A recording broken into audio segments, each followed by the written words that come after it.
Sada će zastupnik Armin Hodžić postaviti pitanje ministru vanjskih i europskih poslova Gordanu Grliću Radmanu. Izvolite. Hvala predsjedniče Hrvatskog sabora, poštovani predsjedniče Vlade, ministrice i ministri, kolegice i kolege. Poštovani ministre, vjerujem da je vama kao i široj hrvatskoj javnosti poznat problem sa graničnim prijelazom Maljevac. Naime, riječ je o manjem graničnom prijelazu u općini Cetingrad na granici sa Bosnom i Hercegovinom koji vodi prema velikim gradovima u Bosni i Hercegovini poput Velike Kladuše, Cazina, Bihaća i ostalima. Međutim, kapacitet tog graničnog prijelaza nažalost nije dovoljan da apsorbira sva vozila koja i vikendima, ali i radnim danima tuda prolaze, pa se onda dešavaju kolone koje su i po nekoliko kilometara i koje traju po nekoliko sati, uzimajući u obzir i da je to područje, kada je riječ o prometnoj infrastrukturi, podosta zaostalo. Ljudi nemaju mogućnost niti da obave toalet, niti ostale potrebe. Uzimajući sve to u obzir, moje pitanje glasi: postoji li mogućnost u bližoj budućnosti u suradnji sa nadležnim institucijama kako u Hrvatskoj, počevši od Ministarstva unutarnjih poslova, tako i sa nadležnim institucijama u Bosni i Hercegovini, da se možda poveća kapacitet ovog graničnog prijelaza ili da se u boljem slučaju otvori neki drugi granični prijelaz tu u susjedstvu ovoga kako bi se rasteretio granični prijelaz Maljevac? Hvala vam. Izvolite ministre, odgovor. Hvala lijepa na tom pitanju uvaženi zastupniče gospodine Hodžić.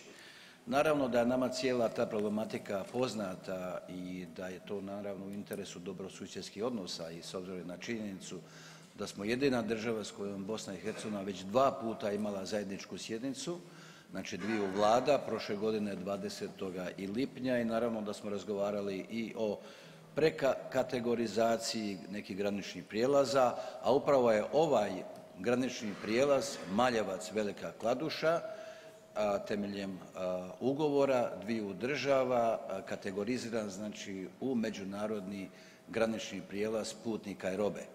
S obzirom na njegovu prostornu situiranost, znači sve se odvija zapravo na hrvatskom prostoru, to je taj dogovor između dviju strana i upravo je taj trenutak, to mjesto je i prostorno, ali nažalost infrastrukturno limitirano i nema prostora, znači nema načina za proširenje tog graničnog prijelaza. Znači ono je zapravo u interesu jedne i druge strane. S obzirom, drugi važan aspekt je tu nezakonite borba protiv nezakonitih imigracija i pogotovo nasilnih upada, o čemu je i hrvatska policija vrlo angažirana, a od 1. siječnja prošle godine više ne štitimo nacionalne granice nego i granice Europske unije, znači mi smo preuzeli schengensku pravnu stečevinu, schengenske propise koje moramo poštivati jer od nas naravno zahtijeva članstvo u Europskoj uniji i pripadnost schengenskom prostoru. Ali tu ima naravno i s naše strane puno volje za suradnju. Nažalost sa bosansko-hercegovačke strane imamo činjenicu da postoji nedostatak policijskih službenika. S druge strane mi smo se ekipirali vrlo jer moramo pojačati budnost.